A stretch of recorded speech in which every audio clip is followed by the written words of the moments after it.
Finalmente, chegamos ao final da corrida desenfreada e desonesta de Saulo, perseguidor da igreja. O que aconteceu com Saulo no fim da sua corrida? Vamos aprender à luz da palavra de Deus.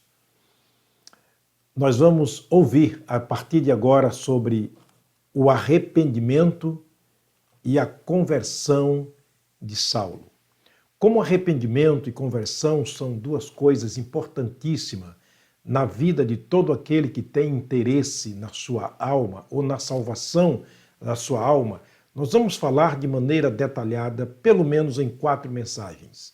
Vamos ver em 3 mensagens o que significa o arrependimento e depois veremos o que significa a conversão.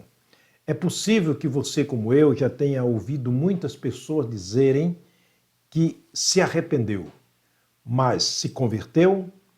Outras vezes vemos pessoas dizerem que se converteram.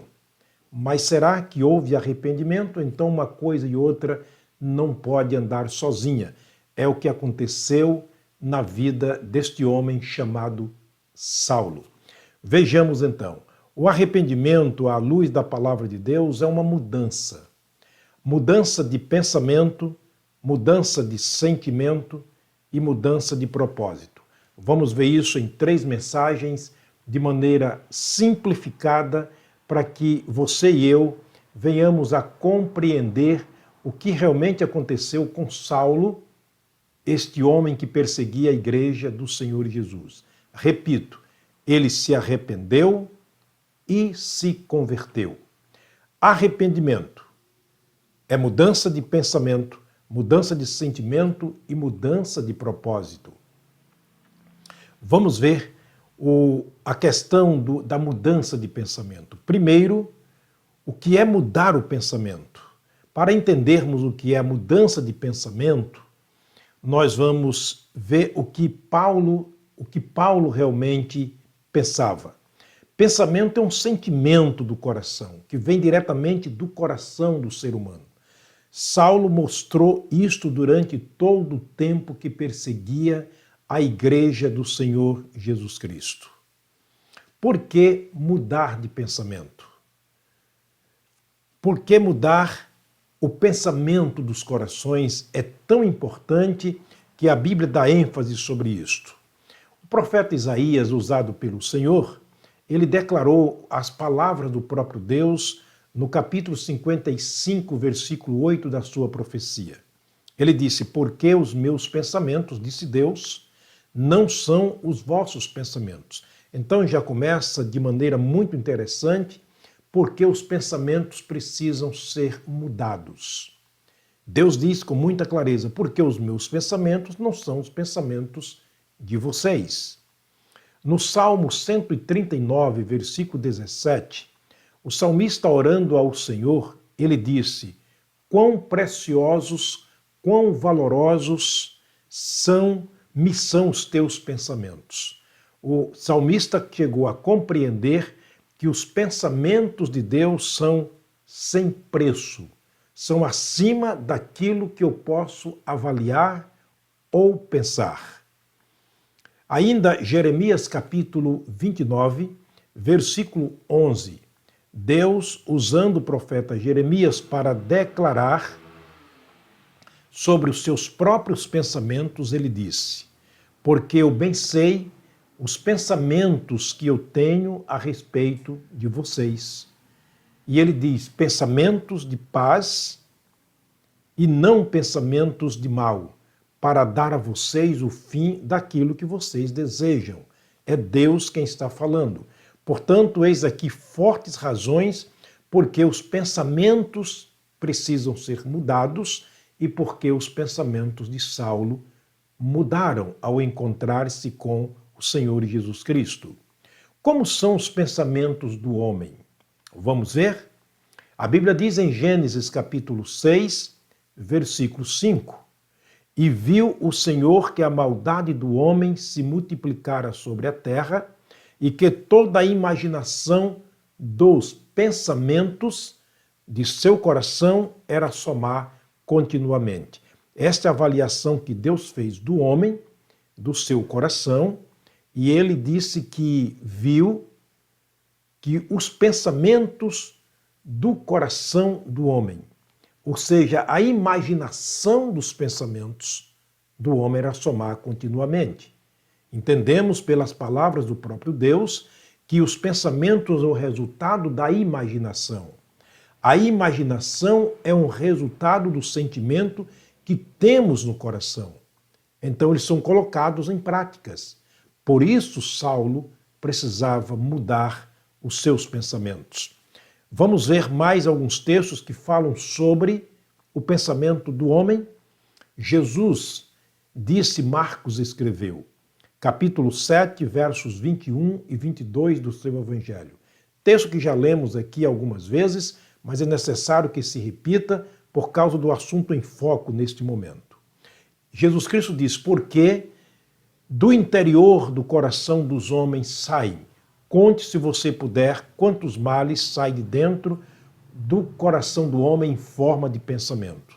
Maus pensamentos, ele já começa mostrando que a primeira coisa que sai dos nossos corações são os maus pensamentos ou pensamentos maus. Os adultérios, as prostituições, os homicídios, os furtos, a avareza, a maldade, o engano, a dissolução, a inveja, a blasfêmia, a soberba, a loucura. E o verso 22 ele termina dizendo, todos estes males procedem de dentro e contamina o homem. Na verdade, o coração do ser humano é um depósito de 13 grandes males que acaba contaminando todo o ser humano. Por isso que durante as mensagens anteriores, a gente viu que Saulo, melhor dizendo, estava dominado por algo que ninguém poderia entender, mas eram os males do coração, eram as doenças do coração de Saulo. Todos esses males, disse Jesus, procedem de dentro e contaminam os homens. A mudança de pensamentos só pode ocorrer mediante a palavra de Deus. Não pode haver mudança de pensamento sem que haja uma intervenção de Deus através da sua palavra. Por isso, a primeira coisa que você viu quando Saulo caiu por terra foi uma voz que falava ou chamava pelo seu nome. Jesus é a palavra de Deus em forma de escrita. Quando ele fala, ele é o próprio Deus falando. Portanto, a palavra de Deus é o melhor, o maior e único tratamento espiritual para mudança de pensamento. Sim, diz a palavra de Deus em Hebreus capítulo 4, versículo 12. O escritor dessa epístola, ele disse, porque a palavra de Deus é viva e eficaz. Viva e eficaz. Ela tem vida em si. Ela fica e faz um efeito maravilhoso na nossa mente, no nosso coração, no nosso ser. Ela penetra até a divisão da alma e do espírito. Ela faz uma divisão daquilo que é emocional e daquilo que é espiritual. Por isso, no início eu perguntei, você já viu alguém que disse que se arrependeu? Será que se converteu? Ou alguém que se diz, eu me converti, mas será que se arrependeu? A palavra de Deus faz essa junção completa e correta em todo aquele que está ouvindo, lendo, escutando e praticando a palavra de Deus. Repito, a palavra de Deus é viva e eficaz e mais penetrante do que espada alguma de dois gumes. Ela penetra até a divisão da alma e do espírito, juntas e medulas. E, finalmente, ela é apta, poderosa, para discernir os pensamentos e intenções do nosso coração. Portanto, sem a palavra de Deus, é praticamente impossível haver uma mudança de pensamentos. Por isso, foi necessário que Saulo tivesse um encontro com o Senhor Jesus Cristo. E aquele encontro com Jesus foi a maneira de Jesus fazer um tratamento espiritual, radical, das raízes em Saulo, a fim de que ele se tornasse uma nova criatura. Olha o que Paulo escreveu aos Colossenses, no capítulo 3, versículo 2. Paulo, depois da sua conversão, dos seus pensamentos mudados, ele disse o seguinte: pensai nas coisas que são de cima e não nas que são da terra, porque estáis mortos e a vossa vida está escondida com Cristo em Deus. Que coisa linda! Ele disse: irmãos, pensem nas coisas que são de cima, pensem nas coisas celestiais, pensem nas coisas de Deus, porque as coisas desse mundo são apenas e simplesmente passageiras, mas as coisas de cima, as coisas celestiais, coisas que vêm de Deus, permanecem. E nós vamos ver ao decorrer das mensagens de Paulo, depois da conversão, como ele testifica, como ele diz com muita clareza que as coisas espirituais são coisas permanentes. Por isso, Paulo agora fazia uma deslocação de pensamento. Ele não olhava apenas no sentido horizontal. Lembra da sua visão? Ele queria encontrar os crentes, ele respirava ameaças e mortes contra os cristãos, ele estava olhando no sentido horizontal. Mas agora Paulo começa a pensar no sentido vertical. Ele olha para cima, ele olha para Jesus, ele olha para Deus. Ele pensa agora, todos os dias, todos os momentos, levando cativa a sua mente as coisas espirituais. Mudança de pensamento. Eu quero terminar lendo um texto interessante que é escrito pelo apóstolo Paulo aos Filipenses, a igreja de Cristo que estava na cidade de Filipos. E ele escreve aquele grupo de crentes sobre o pensamento, e ele vai dizer o seguinte, capítulo 4, versículo 8 de Filipenses. Ele diz: quanto ao mais, irmãos, tudo o que é verdadeiro, tudo o que é honesto, tudo o que é justo, tudo o que é puro, tudo o que é amável, tudo o que é de boa fama, se há alguma virtude, se há algum louvor, é nisso que vocês devem pensar. Pensem coisas boas. O que ele estava dizendo? Por favor, deixe a palavra de Deus invadir os seus pensamentos, mudando-os totalmente para uma visão totalmente espiritual. Portanto, isto é arrependimento, mudança de pensamento. É pensar como o Senhor pensa. É sentir o que o Senhor sente. Era aquilo que Paulo, o que aconteceu com Paulo naquele encontro maravilhoso com Jesus. Você já teve um encontro com Jesus? Se você acha que sim, faça uma retrospectiva. Pergunte a você mesmo, veja dentro de você mesmo. Seus pensamentos são os mesmos de antes? Seus pensamentos ainda são carnais?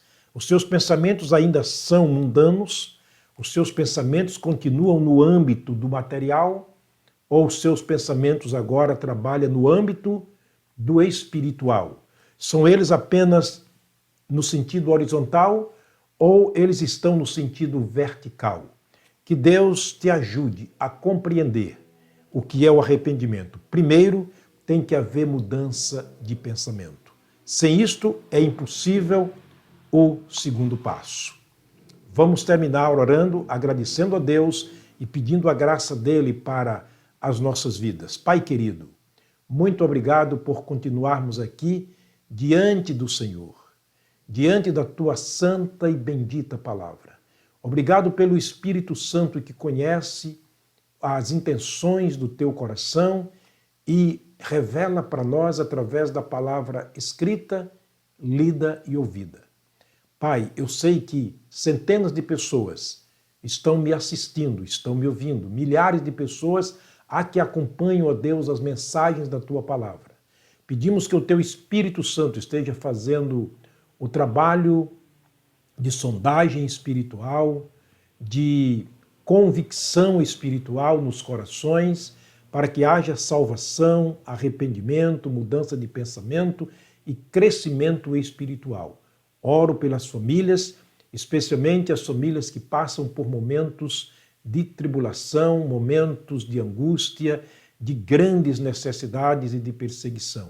Que o Senhor esteja derramando a tua graça, esteja derramando a tua bênção, a bênção do conhecimento espiritual. Nós oramos com gratidão no nome do Senhor Jesus, o nosso amado Salvador. Amém. O Senhor te abençoe e te guarde. Até a próxima mensagem para vermos o segundo passo do verdadeiro arrependimento. Até lá, se Deus permitir.